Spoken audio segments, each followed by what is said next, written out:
Sitting MLA Maganti Gopinath మరణంతో ఖాళీ అయిన జూబ్లీహిల్స్ నియోజకవర్గాన్ని చేజిక్కించుకునేందుకు ప్రధాన రాజకీయ పార్టీలు వ్యూహరచన చేస్తున్నాయి.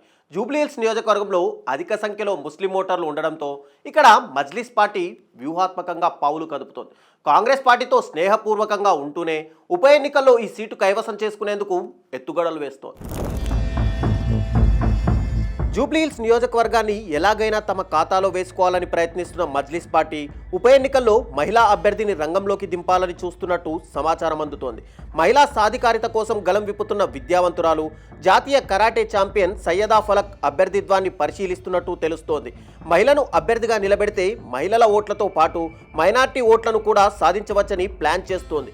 ఆమెతో పాటు మరో 2 కార్పొరేటర్ల పేర్లు కూడా పరిశీలనలో ఉన్నట్టు ఆ పార్టీ వర్గాలు చెబుతున్నాయి. కాంగ్రెస్ పార్టీతో దోస్తీ కొనసాగుతున్నా అది బీఆర్ఎస్ సిట్టింగ్ స్థానం కావడంతో ఇక్కడ గెలిచి మరో సీటు పెంచుకోవాలని ఆరాటపడుతోంది. 2014 ఎన్నికల్లో మజ్లిస్ పార్టీ నుంచి పోటీ చేసిన నవీన్ యాదవ్ అప్పటి టీడీపీ అభ్యర్థి మాగంటి గోపీనాథ్పై 9,000 ఓట్ల తేడాతో ఓడిపోగా గెలుపు అంచుల వరకు వెళ్లడంతో ఎప్పటికైనా జూబ్లీహిల్స్ నియోజకవర్గాన్ని దక్కించుకోవాలన్న ప్లాన్లో మజ్లిస్ పార్టీ ఉంది. నియోజకవర్గంలో మజ్లిస్ గెలుపును ప్రభావితం చేసే స్థాయిలో సుమారు 1,20,000 వరకు మైనార్టీ ఓట్లు ఉండడంతో పోటీ చేస్తే గెలుపు ఖాయమన్న ధీమాతో ఆ పార్టీ ఉంది. గత బల్దియా ఎన్నికల్లో న్యూ జూబ్లీహిల్స్లోని షేక్పేట, ఎర్రగడ్డ డివిజన్లను మజ్లిస్ పార్టీ దక్కించుకోగా బోరబండ, రెహమత్ నగర్, యూసుఫ్గూడ తదితర డివిజన్లలో 2వ స్థానంలో నిలిచింది. 2018 ఎన్నికల్లో బీఆర్ఎస్ పార్టీతో ఉన్న దోస్తీ కారణంగా మజ్లిస్ పార్టీ పోటీ చేయలేదు. 2023 అసెంబ్లీ ఎన్నికల్లో బీఆర్ఎస్ మిత్రపక్షంగా స్నేహపూర్వక పోటీ చేసిన ఈసారి మారిన రాజకీయ సమీకరణాల నేపథ్యంలో జూబ్లీహిల్స్లో పాగా వేసేందుకు సిద్ధమవుతున్నట్టు సమాచారం.